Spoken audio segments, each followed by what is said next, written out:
Mutton உப்பு கறி. எங்கள் செட்டிநாட்டில் நாங்கள் மட்டன் உப்பு கறி இப்படி தான் செய்வோம். பெப்பர்லாம் போட்டு சின்ன வெங்காயம் போட்டு இந்த மாதிரி செய்வோம். அது எப்படி செய்வோம் நாங்கள் வீடியோக்குள்ளே போய் பார்ப்போம். Welcome to my channel. இன்றைக்கி நம்ம சேனலில் மட்டன் உப்பு கறி எப்படி செய்கிறதுன்னு வாங்க வீடியோக்குள்ளே போய் பார்ப்போம். அதுக்கு நான் என்னென்ன தேவை அப்படிங்கிறத எல்லாம் எடுத்து வச்சுருக்கேன். இந்த மட்டன் உப்பு கறி செய்கிறதுக்கு மட்டனை நல்லா சுத்தம் பண்ணிவிட்டு 1 கிலோ எடுத்துருக்கேங்க. நல்லா சுத்தம் பண்ணிவிட்டு நம்ம குக்கரில் போட்டு ஒரு 4-5 விசில் வச்சு எடுத்துக்கணும். வரமிளகாய் எடுத்து வச்சுருக்கிறேன். அது மாதிரி சின்ன வெங்காயம் நைஸாக கட் பண்ணி எடுத்து வச்சுருக்கேன். ஃப்ளேவருக்கு ஒரு பச்சை மிளகா, மஞ்சத்தூள் போட்டு இஞ்சி போட்டு பேஸ்ட்லாம் போட்டே வேக வச்சு வச்சுருக்கேன். ஒரு தக்காளி நான் இந்த தடவை தான் தக்காளி போட்டு செய்கிறேன். தக்காளி ஒரே ஒரு தக்காளி தான். ஒரு குக்கர்லேயே செஞ்சுருக்கேன். குக்கரில் கொஞ்சம் எண்ணெய் ஊற்றி இந்த வரமிளகாயை போட்டு வரமிளகாய் நல்லா வறுத்ததுக்கப்புறம் நான் சின்ன வெங்காயத்தை போட போகிறேன். சின்ன வெங்காயத்தை நைஸாக கட் பண்ணி வச்சுருக்கேன். ஃப்ளேவருக்காக ஒரே ஒரு பச்சை மிளகாய் போட்டிருக்கேன். அதெல்லாம் போட்டுட்டு நம்ம நல்லா வதக்கிடணும். நம்ம நல்லா வதக்கணும். வெங்காயமும் அதே மாதிரி இந்த மிளகாயை நம்ம அப்படி பிச்சுட்டு தான் போட்டிருக்குறோம்.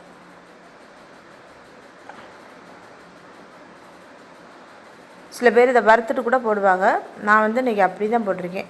போட்டு நல்லா வெங்காயம் வதங்கினதுக்கப்புறம் நான் தக்காளி, கருவேப்பிலை, மல்லித்தலை எல்லாம்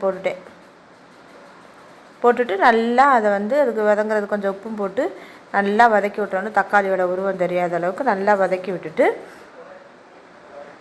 அதுக்கப்புறம் தான் நம்ம வேக வச்சுருக்க கறியை இதில் சேர்த்துக்கணும். வேக வச்சுருக்க கறியை சேர்த்துட்டு நம்ம முதலையே நான் கறியில் கொஞ்சம் மஞ்சத்தூள், இஞ்சி பூண்டு பேஸ்ட்டு, கொஞ்சம் ஒரு 1/2 ஸ்பூன் மிளகாத்தூளும் போட்டு தான் வேக வச்சு வச்சுருக்கேன். இப்போ இந்த வரமிளகாய் காரமே நம்மளுக்கு போதும். அதோட சின்ன வெங்காய காரம் இருக்குது, இதுவும் போதும். கொஞ்சம் தண்ணியாக இருக்குது. அது மாதிரி 4 விசில் தான், 4லேருந்து 5 விசில் வச்சு எடுத்திருக்கேன். இன்னும் கொஞ்சம் இப்போ இதை மூடி ஒரு 2 விசில் வச்சு எடுத்துக்கலாம். அந்த தண்ணி வற்றி அந்த மிளகாயெல்லாம் நல்லா வெந்து வந்துடும். அதனால் இல்லை நம்ம ஓப்பன்லேயே வச்சு கூட கொஞ்சம் நேரம் வேக வச்சாலும் தண்ணி வற்றினாலும் ஒன்றும் தப்பு இல்லை.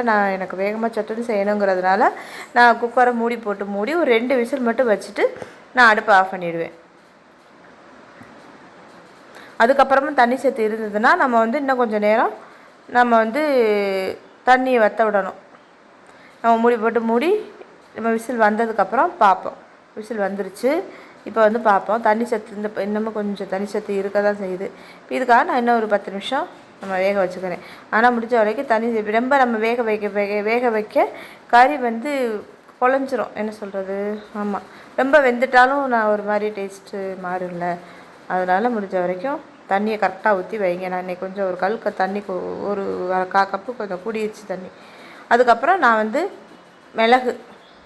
மிளகு இந்த வறுத்த மிளகாயில் 4 மிளகாயும் எடுத்து வச்சுருந்தேன். அதை வறுத்துட்டு அது 2ஐயும் நான் மிக்சியில் போட்டு குறைன்னு அரைச்சிட்டு இப்போ சேர்த்துட்டேன். அவ்வளோதாங்க, சூப்பரான மட்டன் உப்பு கறி ரெடி. இது நம்மளுக்கு சூப்பராக இருக்கும். நம்ம சாம்பார் சாதத்துக்கு ஒரு ரசம் வச்சுட்டு, சாம்பார் சாதத்துக்குமே இது நல்லாயிருக்கும். ஒரு ரசம் வச்சுட்டு நம்ம இந்த மாதிரி உப்பு கறி வச்சு சாப்பிட்டோம்னாலும் நல்லாயிருக்கும். மோர் சோறுக்கு நல்லாயிருக்கும். தயிர் ஊற்றி நம்ம சாப்பிட்றதுக்கும் ரொம்ப நல்லாயிருக்கும். இதே மாதிரி சிம்பிளாக மட்டன் உப்பு கறி எப்படி செய்கிறதுன்னு பாருங்கள். எனக்கு கண்டிப்பாக இந்த மிளகு கடைசியில் போடுங்க. நம்ம இதில் மிளகாய் காரம் தான், சின்ன வெங்காய காரம் தான், கொஞ்சம் 1/2 ஸ்பூன் தான் மிளகாத்தூளே நான் போட்டிருக்கேன். மல்லித்தூள் எதுவுமே போடலை இதில். இதே மெத்தடில் செஞ்சு பார்த்துட்டு எப்படி இருந்துச்சுன்னு மறக்காமல் என்னோட